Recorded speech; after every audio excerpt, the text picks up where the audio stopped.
good morning. Let me extend a warm welcome to all of you in the room who came at such an early hour. I am Markus Kummer. I'm the co-facilitator of the Dynamic Coalition Coordination Group, and I'm happy to co-moderate the session with Henriette, who is the MAG liaison of the Dynamic Coalitions to the MAG. Let me first say a few words on the organization. We were originally, as a main session, supposed to be in the main plenary hall, but due to some misunderstanding, we ended up here, which is actually much better. It's still a big room, but not quite as intimidating as the plenary hall. However, there are downsides that go with it. With the plenary hall, you have automatic interpretation and sign language. Here, we don't have that, but thanks to the support of ICANN, we now have remote interpretation. So if you want to listen in one of any of the UN languages, you have to tune in to the Zoom link and listen to it. Interpretation is available in Zoom. So if you need interpretation, please link in to the Zoom room. Now, back to this session. We have organized it in 4 clusters. These clusters we used before for organizing webinars, and we consider they were highly successful in showing the diversity of the Dynamic Coalitions view. Maybe a few words on the Dynamic Coalitions that have been with us since the beginning. They are not sort of under the authority of the IGF, so to speak. They are bottom-up, self-organized, and in the session descriptions it says it very nicely. They are engines of innovation, dialogue, and community-driven research, and also living labs of multi-stakeholder collaboration. So let me first ask the speakers here. They represent not only their own dynamic coalition, but the number of dynamic coalitions they grouped in the same cluster. Let me ask them to introduce themselves and say to which dynamic coalition they represent. Please, you first, Pari. Thank you very much, and hello everyone. It's great to be here. I am delighted to speak today on behalf of Dynamic Coalition on Core Internet Values. My name is Pari Esfandiari, and the core internet values are, should I explain what? No, just the name and what. And also, I am speaking on behalf of Dynamic Coalition on Internet Universality Indicators, as well as Dynamic Coalition on the Interplanetary Internet. Thank you. Laura. Hi, hello everyone, thank you. I'm representing the Dynamic Coalition on Schools of Internet Governance, the Dynamic Coalition on Accessibility and Disability, and the Dynamic Coalition on Digital Financial Inclusion. And also, I'm from the Secretariat of the Dynamic Coalition on the Sustainability of Journalism and News Media. I think I didn't say my name, so I'm Laura, by the way.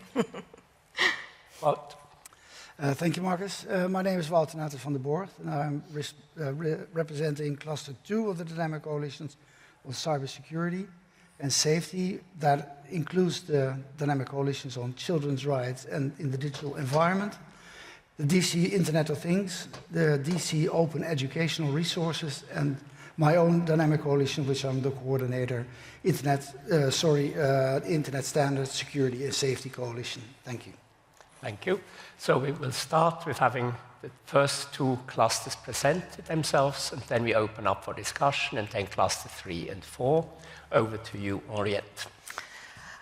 Well, let's start with cluster 1. Laura, no, who's addressing? Amrit, I think it was, no? Amrit, Well, you are doing cluster 1. So Amrit has to introduce. So Amrit is online. Yes. Yes. Amrit, so sorry, and in fact we haven't welcomed our online participants. Amrit, are you there? Can we hear you? In fact, we should log into the Zoom room. I'll do that shortly. Well, while we wait to get Amrit online, we have people in the room that have been supporting. In fact, maybe it's worth saying that the Dynamic Coalition Coordinating Group is a very dynamic group, and we have several Dynamic Coalition members who support us, as well as the Secretariat. But Wout, let's start with, let's move on to Cluster 2, Safety and Security. Thank you, Henriette. As I said, my name is Wout van der Borg, and I think that the group of DCs that I've mentioned in the introduction focus on the topic of security and safety on the internet. And we in this room and in the whole world are confronted on a daily basis with the insecure environment the internet is, despite all the good things that the internet brings. Due to our own behavior on the internet, but also because of insecure environment offered by those who provide services, tools, applications and devices that allow us to work and rest and play successfully on the internet. It is for this reason that we convened our workshop under the title Safety and Security, Learning the Hard Way, Cybersecurity and Safety Lessons for the 21st Century. We looked at the angle not only from our own respective individual DC angles, but also from three more generic angles: current priorities, emerging priorities, and global alignment. We concluded that there's a gargantuan task ahead of us. If we want our internet to become more safer and more secure, different stakeholders will each have to take their respective roles. And all stakeholders concerned have to stop learning the hard way and not make the same mistake each time a new ICT technology emerges. For the DC main session, we have asked the four involved DCs the following question: how and where does your Dynamic Coalition's intersessional work address cybersecurity issues? The DC CRIDES, the children's rights, strive to ensure a safer and more secure online environment for children and youth, for example, by establishing ongoing exchange of experiences between all stakeholders. It strengthens efforts on all levels to fight child sexual abuse of all kinds, as well as for the empowerment and participation of children and youth themselves to ensure that the needs of children as users are respected in the development and provision of new services and applications online. Members of the DC are active in the NRIs and other fora beyond the annual IGF on the themes and questions addressed by the DC. Current issues are, for example, child rights, recognition while shaping and developing the metaverse, or the engagement in developments of privacy and anonymity, preserving mechanisms of age verification solutions as a precondition for a secure and safer usage of the digital environment. For further information, I can refer you to DC CRIDE's annual report of 2024 that is found on the page on the IGF website. The DC Internet of Things has developed a global understanding of good practice principles that aim at developing IoT systems, products and services taking ethical consideration into account from the outset, both in the development, deployment and use phases of the life cycle of IoT devices, etc.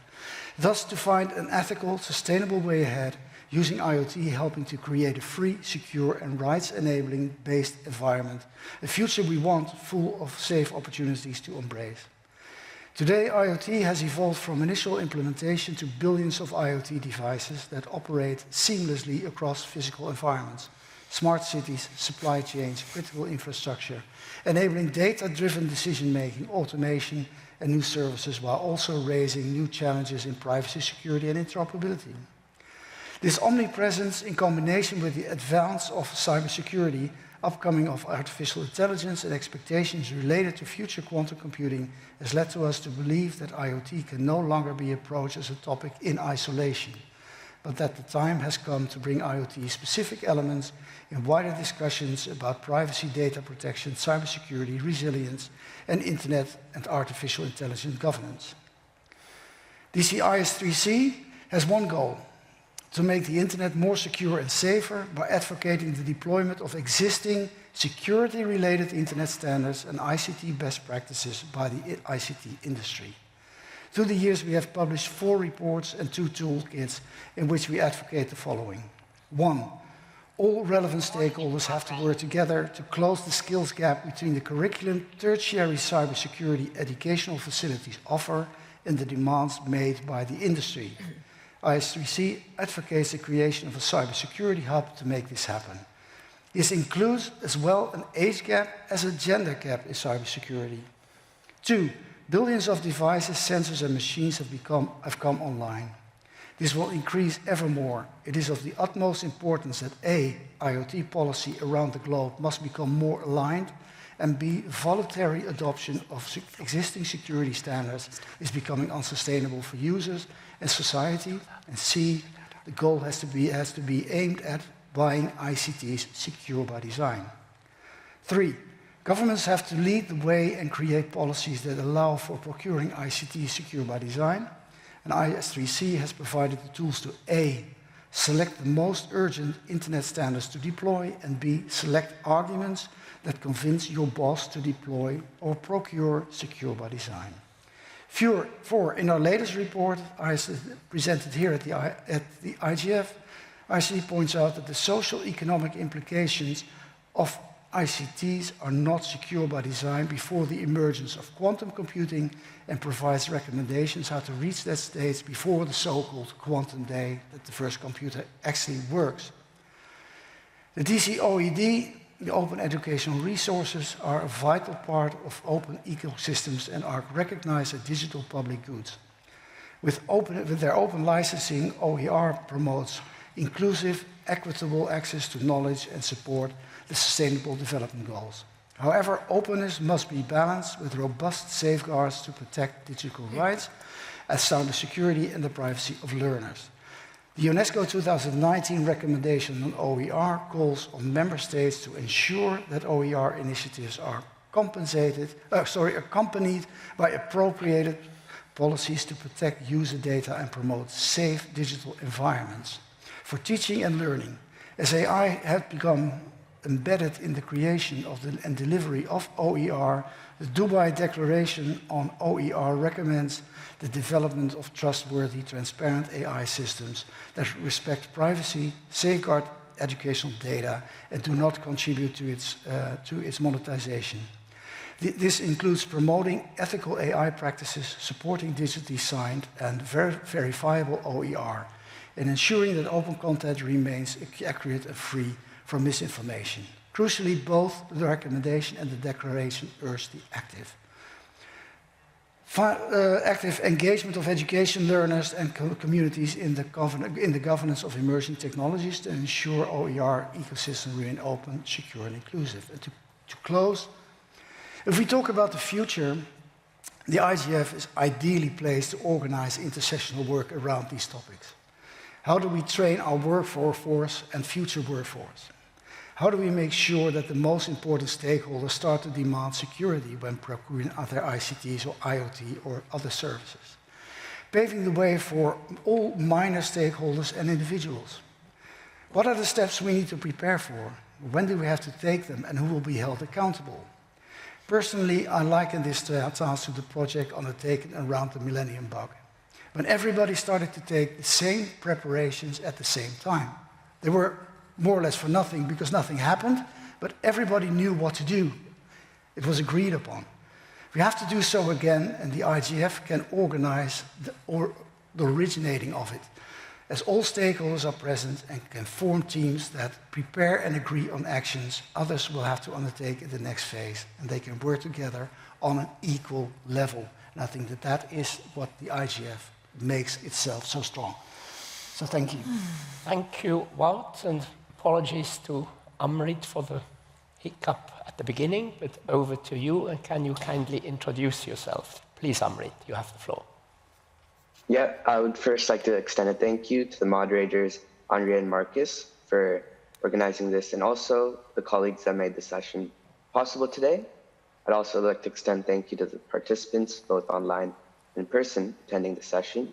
So firstly, just to introduce myself, my name is Amrit Kumar, and today I will be speaking on behalf of DC Digital Health, as well as DC Digital Economy, DC Emerging Technologies, all of these interconnected interdisciplinary tracks, and finally DTC, which I'm currently serving as a co-chair at.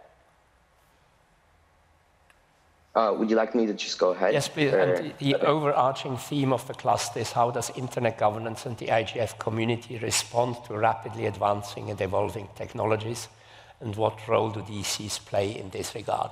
Over to you. Yeah, I think we can first take a look at DC emerging technologies, the most recently established DC, in fact, and much of their work revolves around the overarching theme of these emerging technologies. And I've worked closely with Dino, who helped start this. And we can look at this in terms of 3 tracks. So firstly, focusing on the ethical governance frameworks that they're working on. So ultimately, DC emerging technologies working towards developing these global principles to guide safe and responsible use of various emerging technologies such as AI, blockchain, Internet of Things, digital twins, quantum computing, and other technologies. And an aspect of this is also protecting human rights and reducing the risk of these technologies. So that comes with creating these ethical guidelines and risk controls, which helps to prevent the harm on marginalized and underserved groups, as well as helping to represent groups such as children, elders, people with disabilities, and indigenous communities. And something that I recently learned is that DC Emerging Technologies was made in collaboration with a Canadian-based nonprofit, which is working to support these underserved groups, such as indigenous communities, to ensure that emerging technologies are benefiting all groups. And as a part of this comes in with inclusion and digital access, so ensuring that there's equitable access and participation in this digital age, where we're focusing on digital literacy, accessibility, and empowerment for all. And when we're on this track discussing about emerging technologies, it would also be good for us to take a look at interdisciplinary tasks, and that comes up with DC Digital Health. And in terms of DC Digital Health, the current focus is on emerging technologies within healthcare systems. So this involves adopting AI, such as generative and multimodal AI, robotics, digital twins, AR, VR, MR to improve diagnostics, treatment placing, and patient engagement. And this ultimately moves us towards the possibilities of how these emerging technologies can be employed within various interdisciplinary tracks. And you can implement these technologies within the healthcare value chain as well. And another focus of them is building clinical grade trusted AI systems. So closing this data quality gap and this digital divide that we often see. So using the IGF to promote global adoption of these workforce training and digital upskilling, so ensuring that there's capacity building and knowledge is being spread across all groups. So a common theme that we see here is this idea of inclusion and ensuring that all groups are supported. And as a part of what comes with that is DC Digital Economy, and a current project is their Project Create. And as a part of this, they're creating actionable frameworks to leverage AI, platform work, and digital services, which are essential for creating jobs and entrepreneurship. And an aspect of this is the job maps, which help to showcase related technologies and how they can create employment across sectors and geographies. And this comes with bridging the digital divide for economic inclusion. So promoting universal internet access, and this enables technologies like AI, robotics, and these online platforms, for example, to reach everybody and ensuring that there's inclusive digital economies that leave no one behind. So this comes with a human-centered approach to ensure that there's sustainable automation, so addressing the concerns over job displacement, and as well as promoting multi-stakeholder cooperation so that tech adoption leads to livelihoods and not losses in the job market. And something that really stuck with me recently that Dr. Rajendra, the chair of this coalition, mentioned is that when we're talking about emerging technologies, it may be better to refer to them as promising technologies, because we're in an era where technologies such as AI and other various advancements are actually helping us in the current time frame, and it's important to recognize that. And as an aspect of that, I'd like to switch to the Dynamic Teen Coalition, DTC, where we're working to ensure that teens are involved in this process. So making sure that teen voices are represented.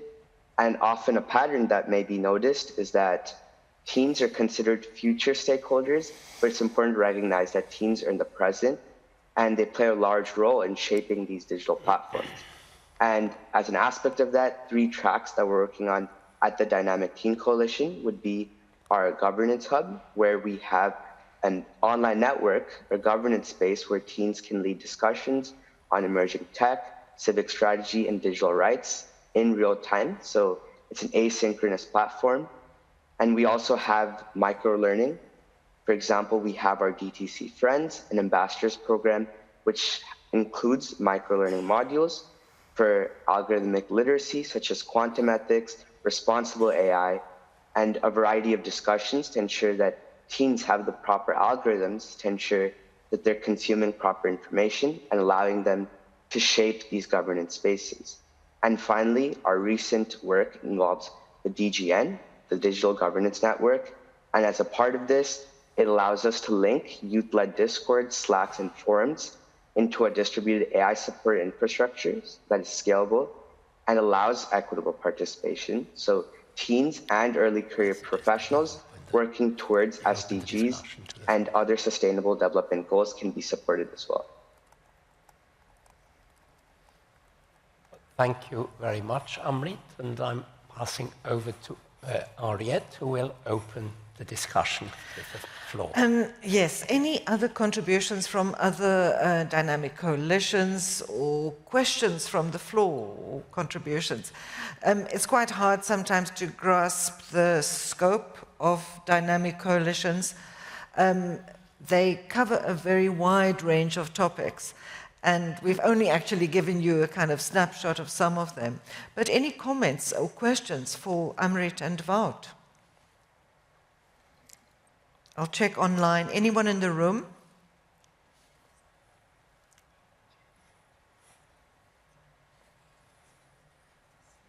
Roman, is there anyone online that wants to? No, we don't have anyone. I have a question, if that's okay then. I think to both of you.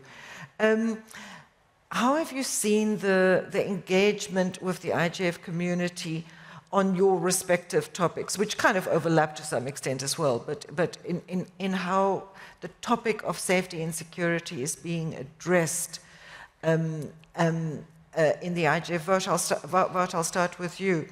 And I think what's so important about the work that's being done in that cluster is that it spans both technical standards and engagement with the technical community as well as the user orientation. So, and I think that applies to emerging technologies as well, Amrit. So what shifts have you seen in how the IGF community, from these 2 different angles, the technical angle and the user rights perspective, how the community is engaging and responding to these topics? Let's start with you, Wout. Yes, thank you. As a historian, I can look back a little bit, but when I started to engage with the IGF, with the Secretariat as a consultant, I was tasked with cybersecurity. So what was happening in the world of spam, what was happening in building CSIRTs. And I wrote reports on that in 2 consecutive years. And what I noticed is that the first year there was a lot of interest, and in the second year it was extremely hard to find even people to work in that best practice forum. And I pulled a lot of strings, but that doesn't matter, so we had a report. But the CSIRT report opened the eyes of the CSIRT community. Because all of a sudden they realized that governments perhaps are not their enemy. Despite CSIRTs have GovCIRTs among them as well. So they started working together with governments, and at the OECD there was a report with a whole contribution from CSIRTs explaining to governments what they were doing. And that was a year after the report. And Marcus may remember that there were countries that used the report to start building their own CSIRT. So if you talk about influence of the topic outside, it is measurable if the IGF would work a little bit harder at celebrating their successes and monitoring what happens with the work. After that, I became less involved because somebody else took over. But I noticed that it drifted away from practical security to more we'll say, ethical questions. And that perhaps slowed the work down a little bit in my personal view. But what I noticed with the Dynamic Coalition, since we're really starting to work together in the last 2 years, that we start to notice that we have common issues. And if we are able to set that into a next step and make it a more generic message than just our individual messages, I think that the IGF will develop into something which could be far more influential. And we recognize that in this cycle, with having to work together in a cluster, that we do have a lot of overarching themes. And I think that's the value of working together. So I hope that answers your question a little bit from the past 10 years. No, I think it does answer my question. Amrit, what about you? Do you have any observations to share? So I think if I was to offer my insights, I would give it in terms of what I've seen within DTC. So specifically how teens are engaged in discussions about technologies, emerging challenges and ways to traverse, because ultimately teens and the young people are the ones that are going to be governing these spaces and ultimately how these spaces are functioning. And a common theme that I've understood or noticed is that teens are very willing to get into these work, and they're already engaged in various academic institutions and participating in research. For example, many of my close friends are already conducting research on various topics and are very involved with these emerging technologies. And even within our own network that we're noticing as we're trying to identify potential allies for our digital governance network, there are various youth initiatives and teen initiatives that are working towards the SDGs. And as we have an outlook with the WSIS Plus 20 and into future process of achieving these goals, it's important to understand that we need to engage teens and young people as well. And an effective way to do that is ensuring that they're aware, and awareness is key. That's also a common theme that you notice among DC Emerging Technology, DC Internet of Things, DC Digital Economy. So accessibility and awareness is a large part of how this will be framed, in my opinion. Thanks a lot. Any other comments or questions? We can always come back to these clusters as well. Should we move on to cluster 3, capacity building? Well, let me just start by setting a bit the scene and acknowledging that participating in internet governance discussions is not easy. These conversations happen in spaces that are filled with technical language, diverse and complex institutional dynamics, and competing political wills. So for many communities, just getting in the room is a challenge. Being heard and having your priorities or your outcomes reflected is even harder. So that's why dynamic coalitions are such a valuable space for capacity building. They offer long-term issue or issues-driven spaces where people can connect, learn, and engage. Each dynamic coalition brings to the table, as we just saw, different key perspectives that otherwise could remain unheard. Some of us, or most of us, we do this without sustainable funding or no funding at all, and on a voluntary basis. So imagine what we could do, and I'm going to show you now the examples of the coalitions that I'm representing. So imagine what we could do if we could increase the capacity and the effectiveness of these dynamic coalitions. So dedicated assistance and support, including funding, could create more opportunities for coordination, research, and would drive more attention and meaningful engagement from a diverse pool of stakeholders to ease to these key policy discussions. So let me start with the first dynamic coalition and some of the achievements that they have generated. This dynamic coalition is working actually to empower different stakeholders to participate in internet governance discussions. I'm talking about the dynamic coalition on schools on internet governance. Schools on internet governance, frequently they start without access to the materials they need or even background on some of the issues that are covered in internet governance discussions. They know perhaps that a topic is important, but they might not have these materials or the resources available. The Dynamic Coalition on Schools of Internet Governance works on developing these materials that can be used by the schools. The materials are developed, though, in a bottom-up way, and even though each school has their own plans, they can make use of these shared materials. They also created a core curriculum that was further developed by the IGF Secretariat and is now, or is being used also widely by the schools globally. This curriculum now is being updated, and I think it's expected for the coming year, if I'm not wrong. They are also working on the sustainability of these schools, so in the long term, and the publication of all these results, like strategies, is going to be also published in 2026. Next to that, and speaking about accessibility and making an inclusion, I'm going to talk about the Dynamic Coalition on Accessibility and Disability. They run a unique, targeted fellowship program that enables persons with disabilities to participate in the IGF, both in person and also remotely. They develop these accessibility guidelines for IGF meetings, which are a practical reference for designing inclusive events, ensuring persons with disabilities are not only present, but able to engage meaningfully. Their influence has also helped mainstream accessibility with IGF planning processes and push for an inclusive digital rights policies. Because accessibility cannot be conditional, it must be embedded from the outset. The next Dynamic Coalition is the Dynamic Coalition on Digital and Financial Inclusion.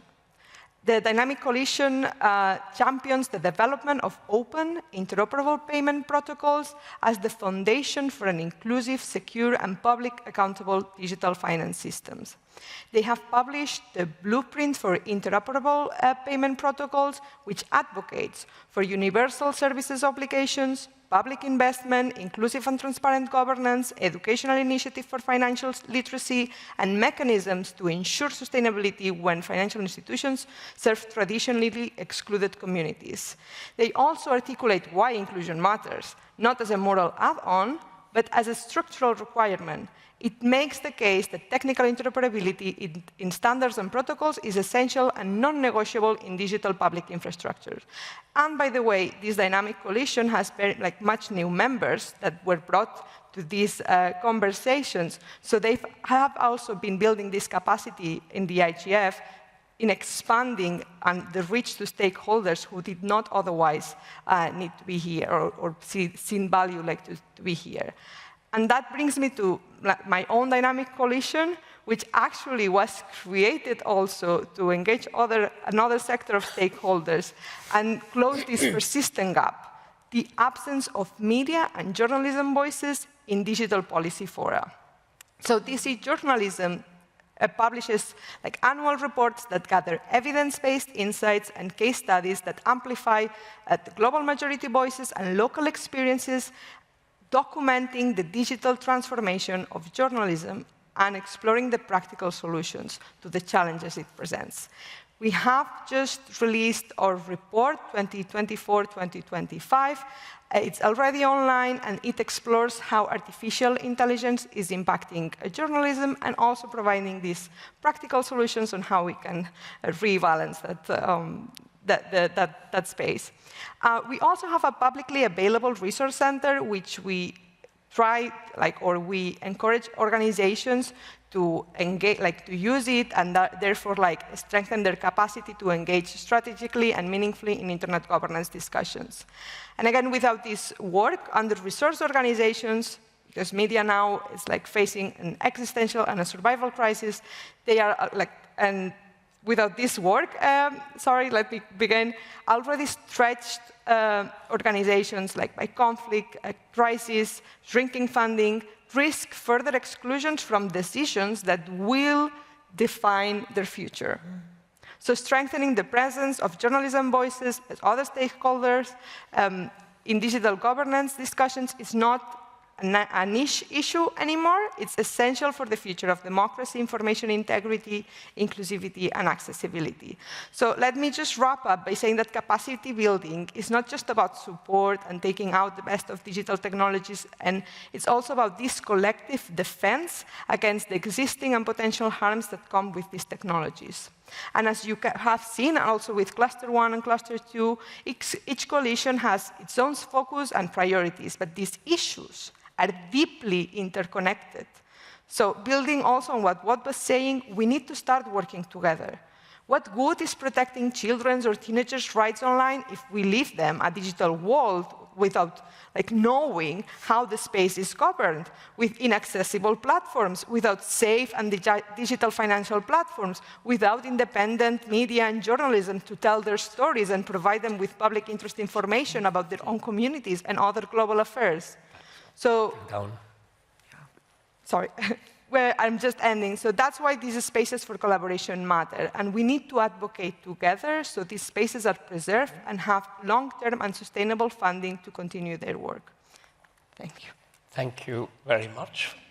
I was just sorry for interrupting. We discussed how much time we have in time management, but it shows here we have 39 minutes and 44 seconds left. Now we go to the meta issue. What is the role of dynamic coalitions in the future of multi-stakeholder governance, and what is necessary to strengthen the impact of their important intersessional work?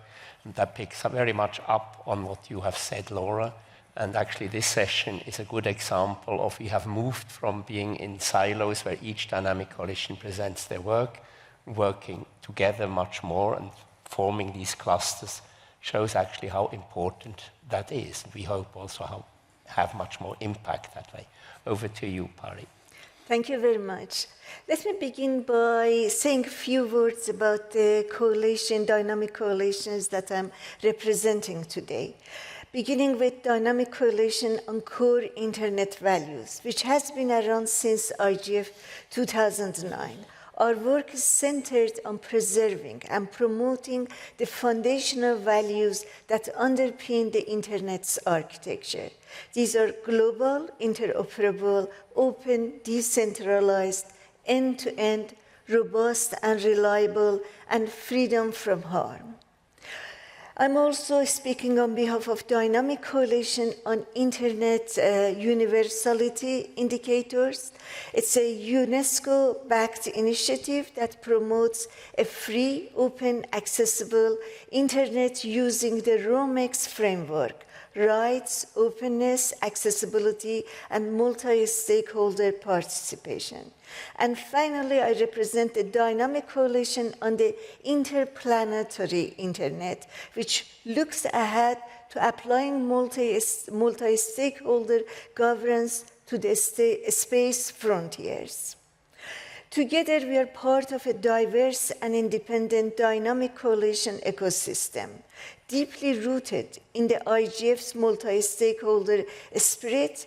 As we mark 20 years since WISES, our challenge is how to adopt and apply them to the realities we now face. And those realities are shifting quickly. We are entering a phase of intensifying geopolitical tension, transformative technological change, and growing distrust in institutions and governance models. Even multi-stakeholderism, once embraced as a global innovation, now faces pressure from skepticism, from co-option, and from performance fatigue. So the key question is, what role can dynamic coalition play in strengthening the legitimacy, responsiveness, and future readiness of multi-stakeholder governance? I believe there are 4 ways we can lead. 1, anchoring governance in shared values. In time of disruption, from AI to digital sovereignty, core internet values act as anchors. These aren't just legacy principles. They are evolving commitments we need to actively update.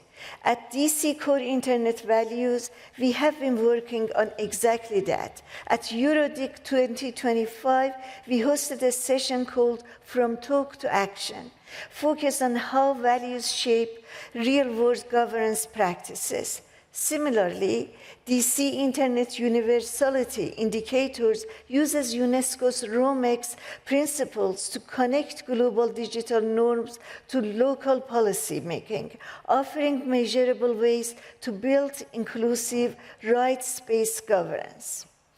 And the interplanetary Internet DC remind us that our values must scale, not just across borders, but across frontiers. 2, reimagining participation. Participation is more than showing up. It's about ownership and co-creation. Dynamic coalition like DC Core Internet Values push for more meaningful, inclusive engagement that goes beyond tokenism. DC Internet Universality Indicators has done this by setting up national multi-stakeholder advisory boards, ensuring diverse voices shape and follow through on digital strategies. Across the board, we need to rethink who sets the agenda and how inclusion works in practice.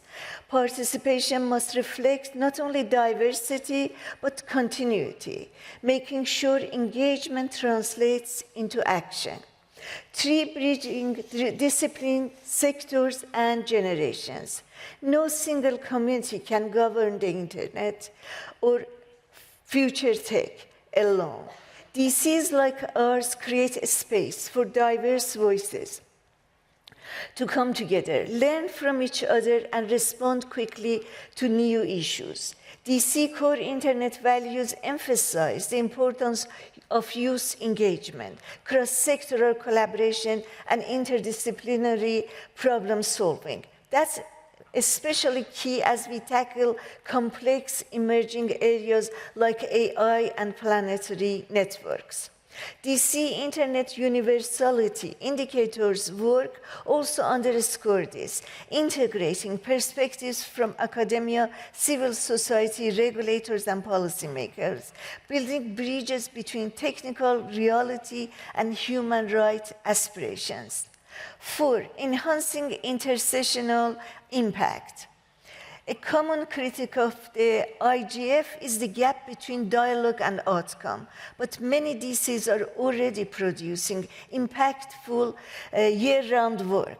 DC Internet Universality Indicators is a great example. By embedding ROMEX tools in national development plans and data strategies, it's turning principle into policy. At DC Core Internet Values, we are also focused on connecting our work to global priorities, from the SDGs to the Global Digital Compact, to make sure our values-based contribution influence real changes. But to scale this, we need better coordination, documentation, and integration across DCs.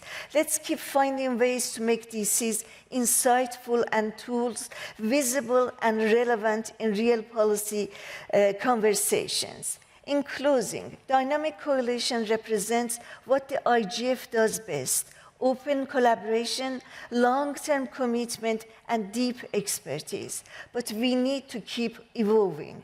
We don't have to reinvent multi-stakeholderism, we just have to re-energize this. That means grounding our efforts in shared values, widening what participation looks like, and making sure DC contributions feed into actual policy decisions. Let's ensure that IGF and its DCs continue to be real engine of governance innovation, places where cooperation isn't performative, but practical, where dialogue informs framework, and where technical and ethical priorities are developed together. These coalitions are not just communities of interest, they're platforms for progress. In a world where the pace of change often outstrips policymaking, dynamic coalitions offer a rare space for foresight, inclusion, and concrete action. Strengthening them is not just good practice, it's an investment in governance that can keep up. Thank you. Well, thank you very much. You made some very important points. I think one comment I would like to make is we all know the IGF is a platform for dialogue, and it has often been criticized for that it did not produce tangible outcomes, which you may question, but I mean, the IGF is mainly here to shape decisions that are taken elsewhere in other organizations. But we do have the dynamic coalitions, and they do produce tangible outcomes. You have many examples. The Rights and Principles Coalition has early on produced a set of principles. Your coalition has also been very active, and I see Luca Belli in the room. I know his dad is very active in various dynamic coalitions that have produced outcomes which had significant impact in other institutions. So I think we need to celebrate that and also document that. I think one thing the IGF is notoriously bad at is celebrate its own successes and document and promote their successes, and they're not that well known. And I think there we can certainly do better. But we'd like to open the dialogue for the floor. Are there people who would like to come forward, take the microphone? I see Luca is already coming forward, and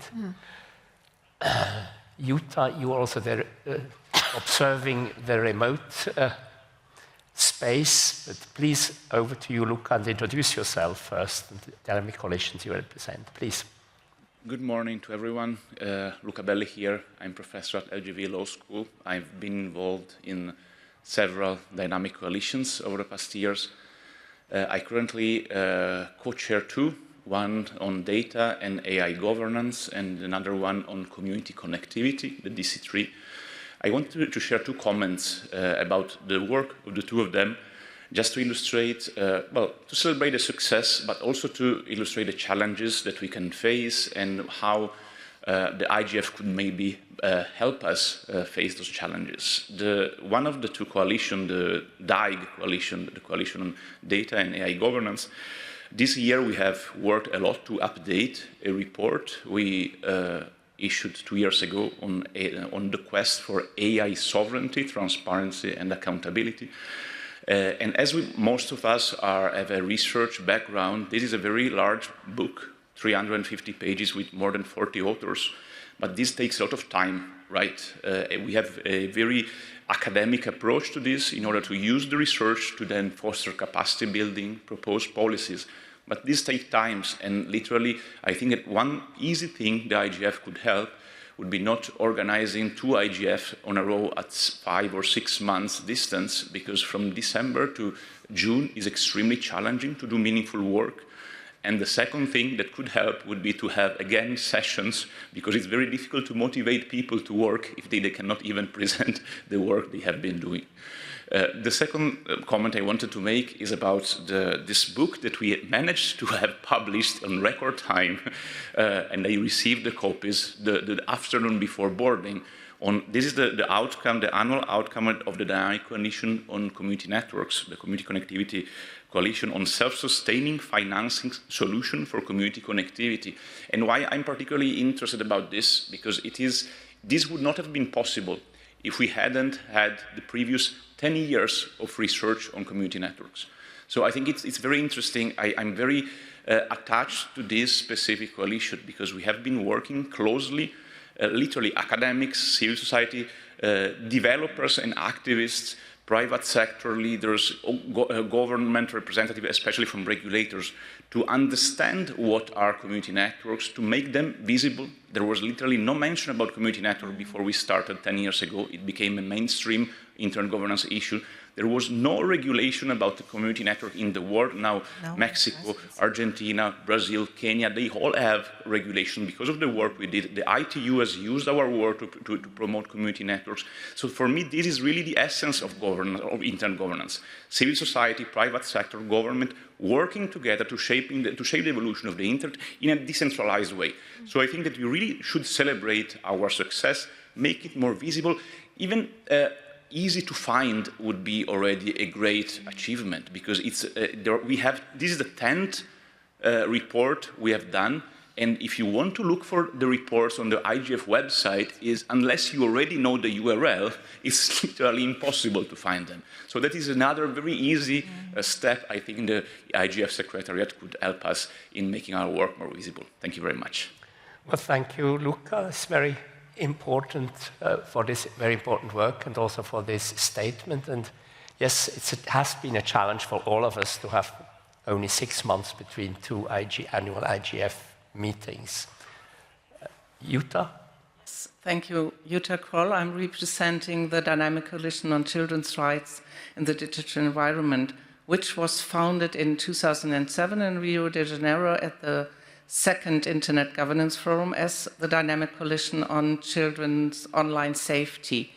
And also the name is telling you the way we've been moving forward, learning and growing in the Internet governance community. Members of the Dynamic Coalition have been working together with the United Nations Council on Children's Rights to produce the General Comment number 25 on children's rights in relation to the digital environment. And that was really helping us to showcase that we are not talking only about children's rights to protection, but also about their rights to provision and participation. And what more can we do to make sure that children can participate in the digital environment together with a community of internet governance people. So this is all laid down in one product that we have from the Dynamic Coalition on Children's Rights, and that was also the reason why we renamed the Dynamic Coalition in 2021. And from that on, also we learned from the cooperation with Dynamic Coalition on Internet of Things, with the Dynamic Coalition on Safety and Security and Standards, how important standards are.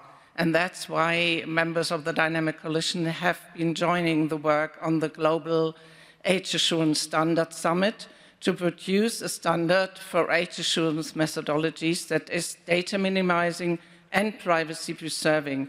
Such we can get into a dialogue which has been more of a discourse and a debate over the years, always between, oh, you're the child protection people, but we are the freedom of expression people, and helping us to understand that it's not a dispute.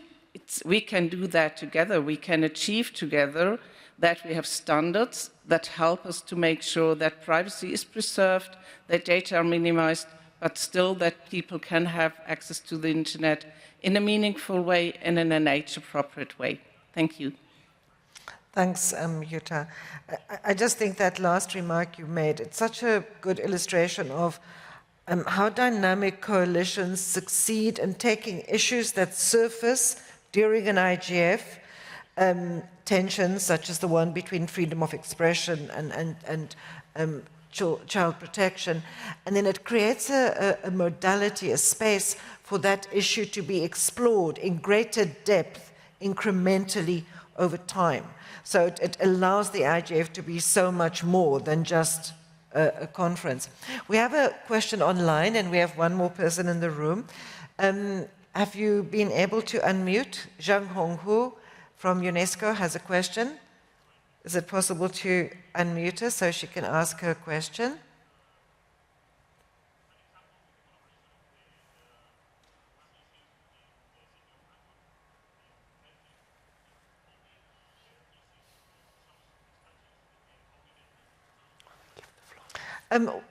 We have a question in the room as well, so let's continue with that while you get Zhang Hong online for us to go ahead. Thank you. Hi, my name is Vikas Naeem, and I work with International Media Support, which is a media development organization working on the safety of journalists around the world. And I'm also affiliated with the DC on the sustainability of news media and journalism. I want to build on some of the comments that my colleague Laura shared during her talk about some of the resource and capacity constraints that dynamic coalitions might face.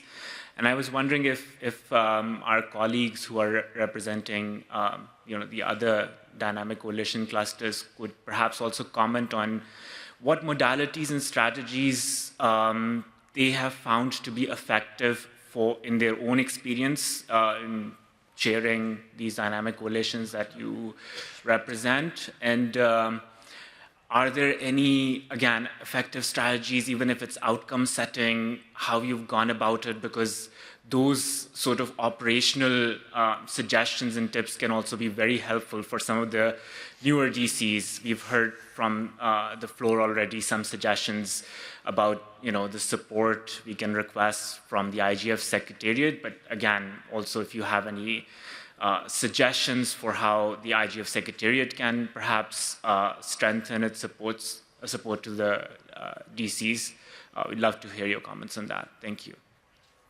Thanks for that. I think that is a key question. We have Zhang Hong online now. I think, Zhang Hong, let's hear your question and introduce yourself and the DC you're part of. Yes, thank you, Henriette. Hello, friends, colleagues. I have to show me up to say hello to everyone. It's a great pleasure speaking here. I'm representing actually not UNESCO today, but really I'd like to share a bit of the work of our new dynamic coalition on digital inclusion, which was created last year, February 2024. It's a very new, maybe the latest one, but we had achieved so much growth in the past 12 months. We have reached 80 members subscribed to the dynamic coalition, because I think the issue of digital inclusion has become so crucial across every sectors.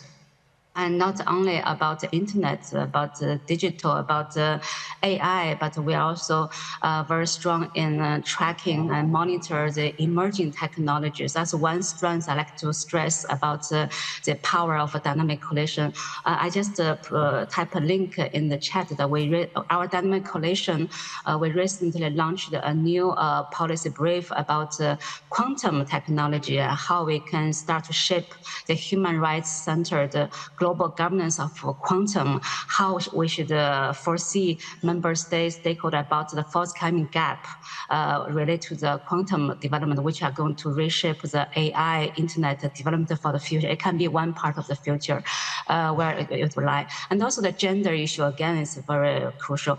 And with this collaboration, I came to realize that how powerful we can work together with our stakeholders, because without the dynamic coalition members, we won't be able to touch upon such an emerging issue so rapidly and get to the core.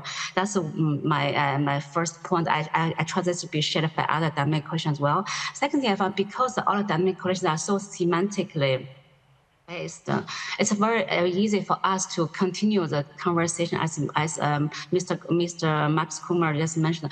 We really are, it's a year-long ongoing conversation. Whatever emerges, we're able to break up through all kinds of forum. My dynamic coalition, we are going to have a session at the WISIS forum in the following weeks. We had just had a big session at the Eurodig.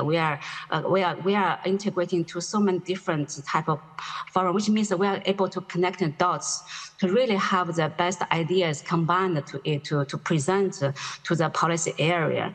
And third point that I'd like to also to highlight how our dynamic coalition work well with other intersectional activities. For example, the policy network on the meaningful connectivity, they're also having the main session on Friday.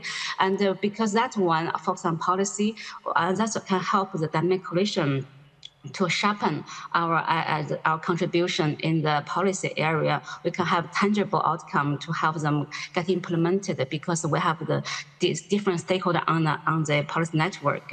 Again, it's amplify our impact.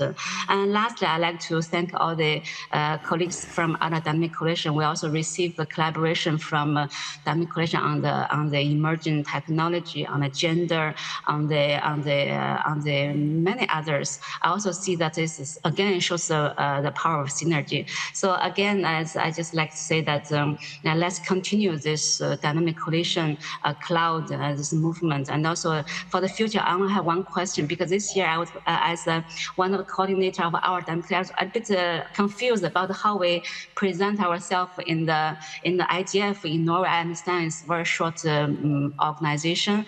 I only see the information today when I on the program. I saw our dynamic coalition, but I hope it's not too late. I'm still able to share our latest development. Hope for the future we can maybe have a better coordination with all the dynamic coalitions. Thank you. Thanks a lot for that, Xianghong. Wout, I know you want to respond to that question, but let's just hear from Rajendra first, who's been very active in the DC coordination space. Rajendra, and then we'll have responses, and then we'll have... Thank you so much, Henriette, and the entire IGF. I'm Rajendra Pratap Gupta, and I've been a part of 3 dynamic coalitions: Dynamic Coalition on Digital Economy, Digital Health, and Environment. And I must congratulate the spirit in which DCs operate, true to their name, dynamic and coalitions. And what I like most, which I should say here, is very open-minded, very collaborative, and we have learned so much from each other. I have seen DC's phenomenal work, right from standards to setting the thought leadership, to even adopting to try gaming, to implement gaming to check impact. I mean, I really appreciate my previous speaker talking about documentation. I was looking at the 3 reports we produced this year from our dynamic coalition. I was looking number of countries we covered. On the state of digital health, we come out every year. It covers 30 countries. On the digital economy, we cover 38 countries this year. On an environment, we have put environment as economy and economy as environment as a theme. So I think if we really document just these 3 DCs' work for last 4 or 5 years, we have produced almost 12 reports. And if I look at all DCs, we have made substantive contribution. I don't know we have a way to quantify this contribution, how they shape the policies of the world, but I'm sure people look at these policies, do more. We have also started webinar series, which lets broader audience engage from across the world. So I think DCs are doing a lot more than we speak here. It's more of the work and action and way we are influencing the global policies on the internet. Thank you so much. Thanks. Let's take all the questions. Marcus just proposed that. And then I think, panelists, when you make your closing remarks, we've got just 15 minutes left. I think those are the kinds of questions, those kind of meta questions. What can we do to create more visibility, more documentation, more celebration of the outcomes? But we have 2 more contributions. Jutta, do we have anyone else online? Please, Aidan, go ahead. Thank you, Henriette, and hello everyone. My name is Aidan Bodelin, and I am with the Dynamic Coalition on Digital Financial Inclusion. We are a new dynamic coalition in our 2nd year, and our members, for the most part, have never engaged in the IGF before. Our members are primarily financial institutions, small, medium, and large in size. We have some fintechs, we have participation from some financial services regulators and other supervisory authorities, and academics. And we have put together a policy blueprint. It's still in a draft form, which we are socializing here, and we do have a roundtable at 11:15 today that everyone is welcome to attend, speak to me to learn more about that. But we're not calling this a multi-stakeholder document just yet. It is a multiple stakeholder document that have contributed to the process.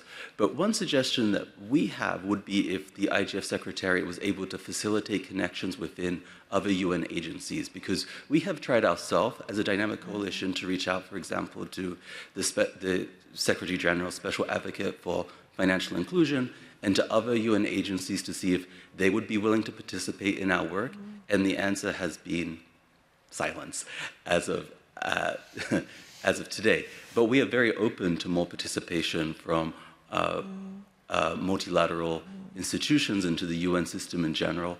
We have strong participation already of subject matter experts, and we are looking to expand that. And I think that is something that the the IGF Secretariat may be able to support with, not just for our dynamic coalition, but with other dynamic coalitions, trying to bring in more of the UN system into our work. Thank you. Thanks, Aidan. Just a comment on that. It's a very good suggestion, but it's also more and more tasks are heaped on the Secretariat, and we do have limited resources, and I think they're very stretched resources. And yes, it would be nice to have. We have now more sustained Secretariat support, and I recognize Roman, who is here in the room, who has been very active in supporting us. Before, that was not the case, that we had such good sustained support. But yes, of course, more could be done, more should be done, but we have always financial constraints, so we have to be aware of that. But you can also be active going around and approach donors, especially you when you're working with financial institutions. They may be able to chip in some funding for this. There are functions that can only be done by people affiliated to the UN, so financial institutions may actually be interested in, as a selling point, please help us with some financial contribution. Just a suggestion. Very briefly, we're really just asking for introductions to be facilitated. That's the extent of the support that we're seeking. Yes, I do understand, but, do this, do that. It requires also more staff, maybe, just say. Let's have the other two questions, and maybe we can also look at how if there is more visibility, that in itself might actually go halfway towards what Aidan is asking about, without necessarily involving more human time. Hey, I'm Riyansh. I'm from the Dynamic Coalition on Gaming for Purpose. And this is just a suggestion. I think we should, as DCs and IGF, gamify our incentives, because I say and I believe that people understand games. It's inherent. We understand chess, we understand any other game that we play. And although we do very serious work, I think the best way to celebrate and quantify our outcomes is through gaming. What better way to actually use games to show what we've done and gamify what we do. And the game platform that we built for IGF and the DCCG was a very good example of that. And I think, we should look at that as an opportunity to quantify and also engage other people outside of the IGF itself and see what we're doing, from the outside out. Outside in. Yeah. Thank you. Thanks. Our last speaker from the floor, Mohammed, please. And also introduce yourself kindly. Yes, thank you very much. I am Dr. Mohammed Shabir from the Dynamic Coalition on Accessibility and Disability. Thank you very much for all the speakers. Building on that, you may have already heard about the work of the Dynamic Coalition on Accessibility and Disability. We have a fellowship program to bring the voices of persons with disabilities to the IGF discussions. We do have guidelines to make the IGF meetings accessible for persons with disabilities.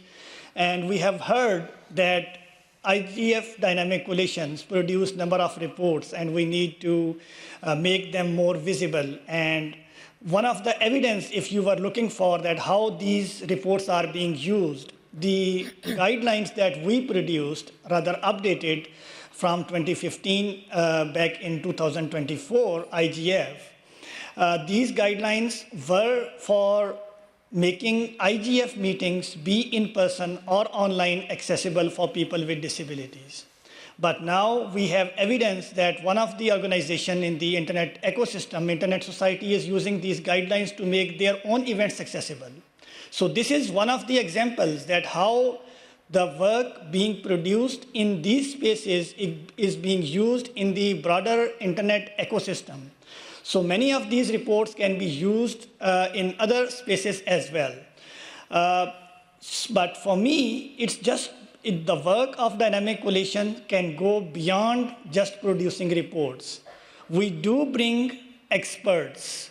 I'm sure the those who are producing these reports, they are the experts in their own domains. We have DC on financial inclusion, we have DC on SIGs, we have DC on internet standards and security, dynamic coalition on accessibility and disability. All of these dynamic coalitions brings experts to their discussions. And if IGF were looking for experts on any of the subjects, they can come to these DCs. And as Marcus was saying, what can we do to enhance the work of DCs without expending the human resource? This could be one of the options that you can, the Secretariat can come to DCs and ask for the expert in terms of human resources and other expertise. Thank you. Thank you very much.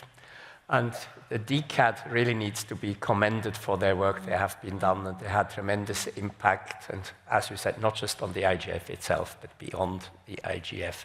Now we're running out of time. Can I give to each panelist at least 1 minute comment? And then we also have June, who is our rapporteur, and she will give her final take on that. Shall we start with Wout? Yes. Can you make it in 1 minute?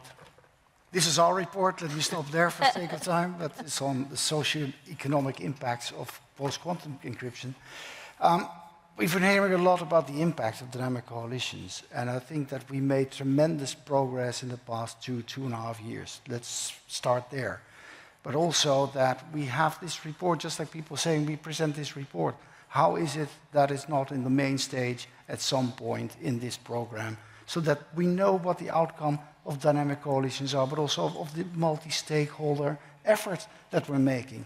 In that sense, I think that dynamic coalitions are more the essence of the IGF than a workshop where people talk and go home and come back and sometimes talk the same thing next year.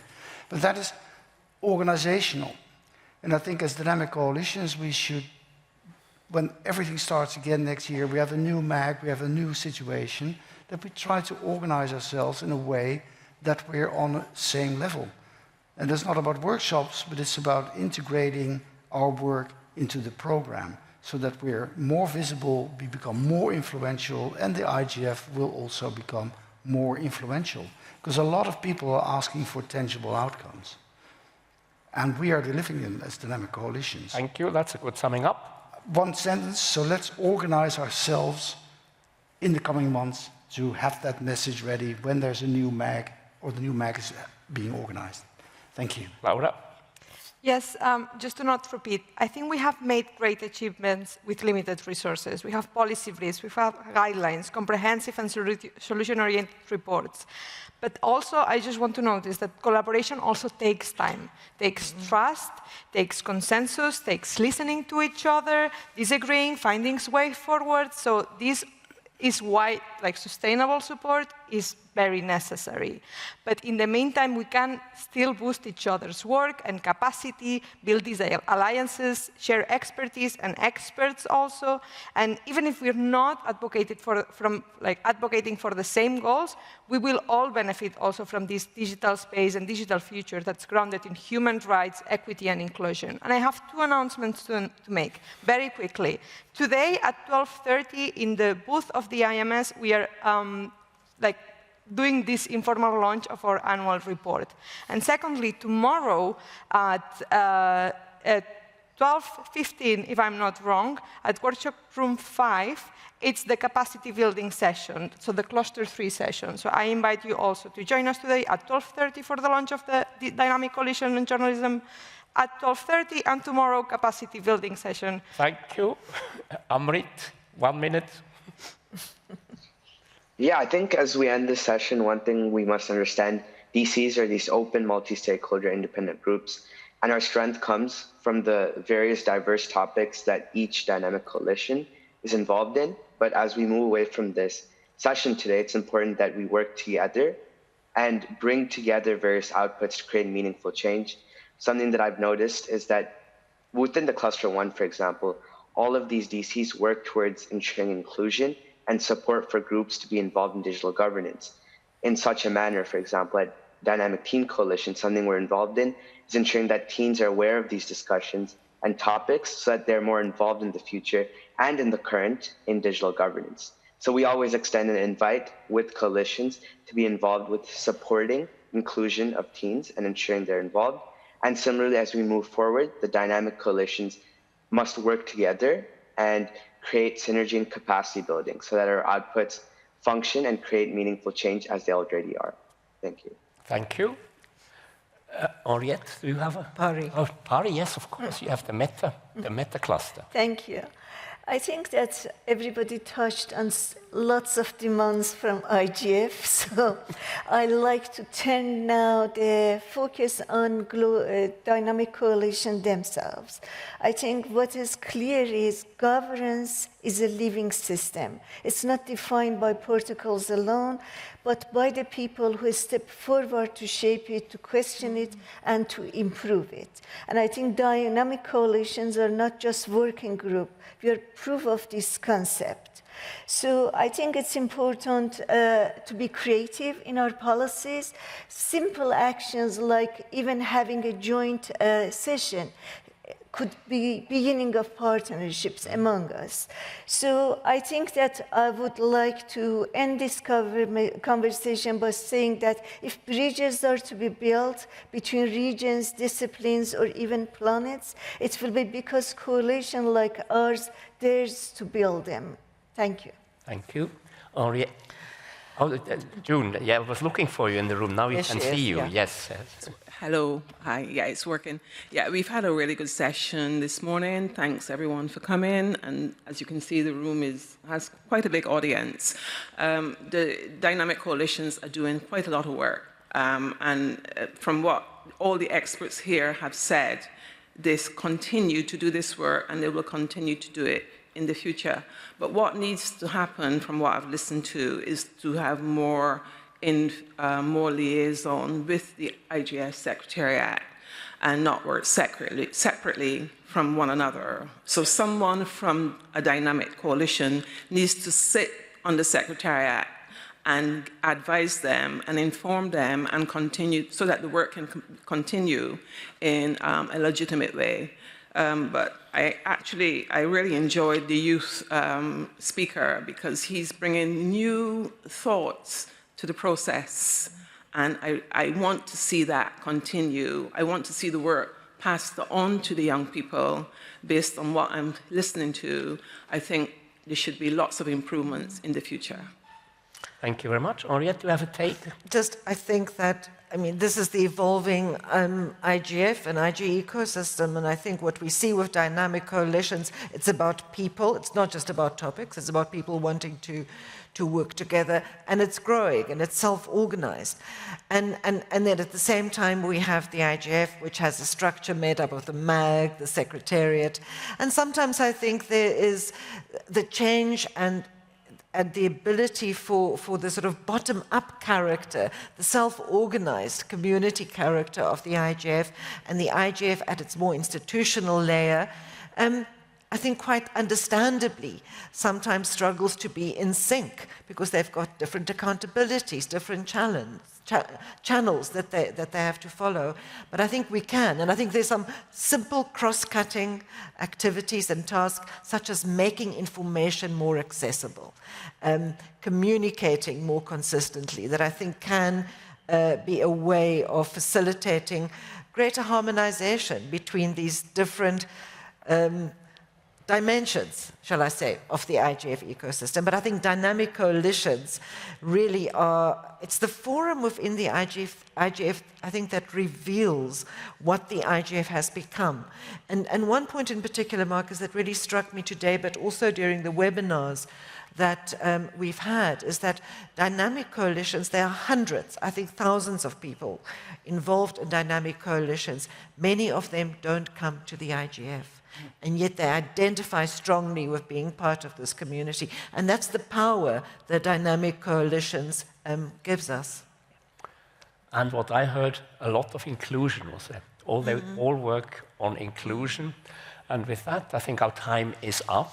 May I ask you to join me in giving a hand to all the panelists and the works behind the scenes. Thank you.